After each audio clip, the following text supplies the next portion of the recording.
Hey everyone, welcome back to a new video. Today we're going to be looking at the ASUS TUF Gaming LC240 ARGB AIO. This is kindly sent out by Scan, who are one of the biggest retailers in the UK. The place to go if you're looking for any new components, got great prices and just a massive range of things. They kindly sent this out for me to do a video on. I'm also going to be using it in a build as well. Now the reason I wanted to do a dedicated video on this is they're currently selling this cooler for £119, which I think is a pretty great price anyway. But this is part of the ASUS TUF campaign, so you can get some cash back. They also offer a review a product as well, and you get cash back again, so you can get this for an absolute steal. So if you're looking for a cooler, then now will be the time to pick one up. Also, if you're wondering, you can get additional packs of ASUS fans as well, so if you want them to match a little bit better with the TUF theme, they do have multi-packs available. It's about £35 for 3, so not too expensive either. But for now, let's get into the LC240. So this is also available in a 360mm version if you're looking to pair it with something like a 13700 or 13900K if you need a little bit more performance. It is compatible with everything from basically 12 years ago up until LGA 1700, also AM5 support as well.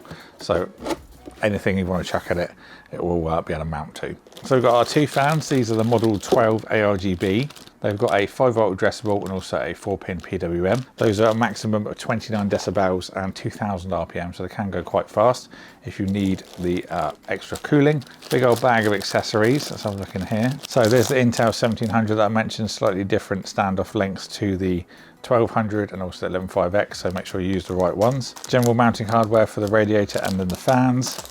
Got AM4 and also AM5 retention plate. The thumb screws, you're going to need to use 2 of these for AMD or 4 if you're going to use Intel. Back plate for Intel with adjustable little sliders depending on what kind of socket you're going to be using. There's a splitter, so you've got 2 4-pins into one, so a little bit better for your cable management, so you don't have to use 2 motherboard headers, you can just use 1. Then we've got a 3 5-volt addressable connector to 1, so again saves on your cable management into your motherboard. So the fin's pretty dense fin arrangement, standard 30mm thick radiator.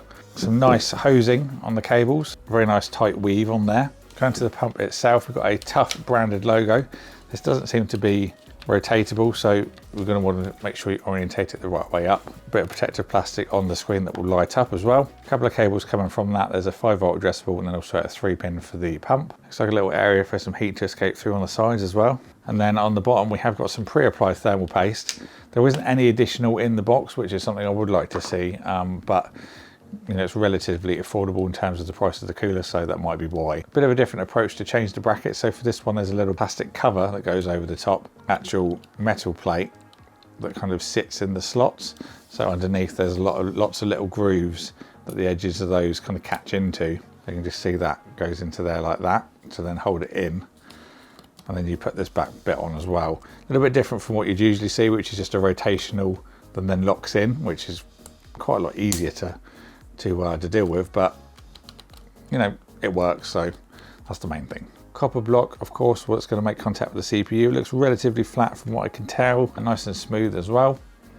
I'll put that cover back on just to protect the thermal paste, but there's only so much I can really show you without putting it into a system, so I think we'll do that now and then see how it performs. So I've now got this all installed into our test system. I've ran my benchmarks and things. I'll talk to you about that in a moment. I do want to talk about the installation first. It was a little bit finicky. We did have some little teething issues. For example, the way that the retention plate mounts to the pump, and you have that little plastic bit, did pop off a couple of times, so take your time with it.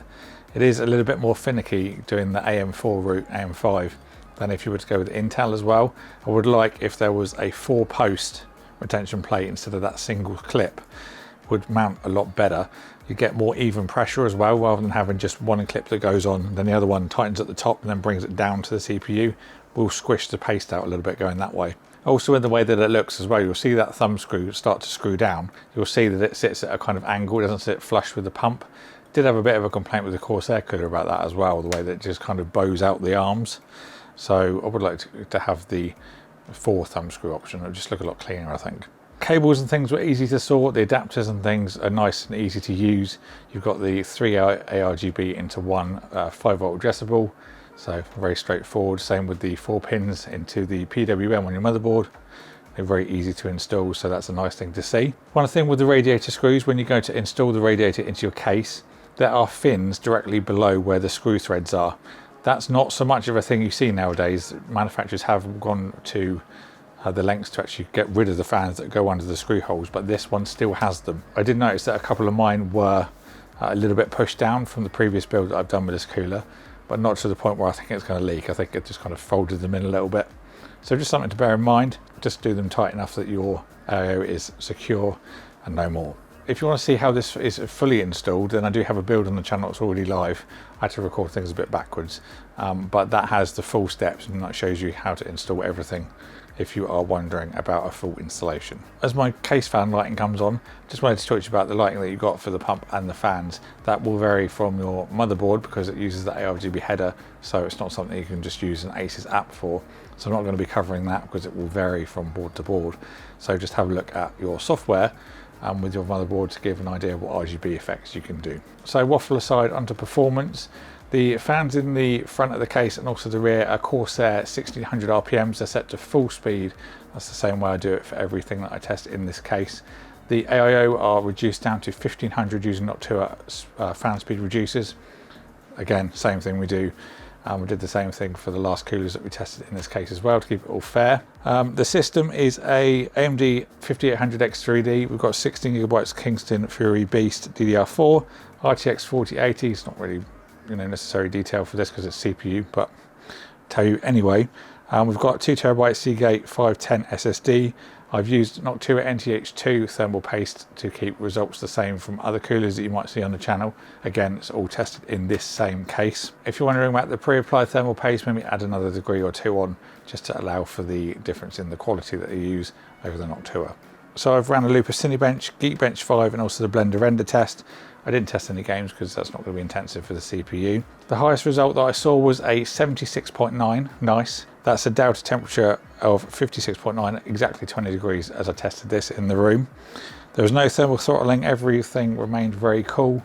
I'm actually very pleased at the results because the 5800X has been quite warm for some of the tests, especially with the Noctua that I did the 5800X 3D build with. We saw a high of 88 when using that cooler, so considering we're running the same tests and it's actually a warmer day than when I did the benchmarks for the build, it's doing very well. So quibbles aside from the mounting options and then just the fins and things on the top, this is currently selling for $119.99 on scan. It is a special offer.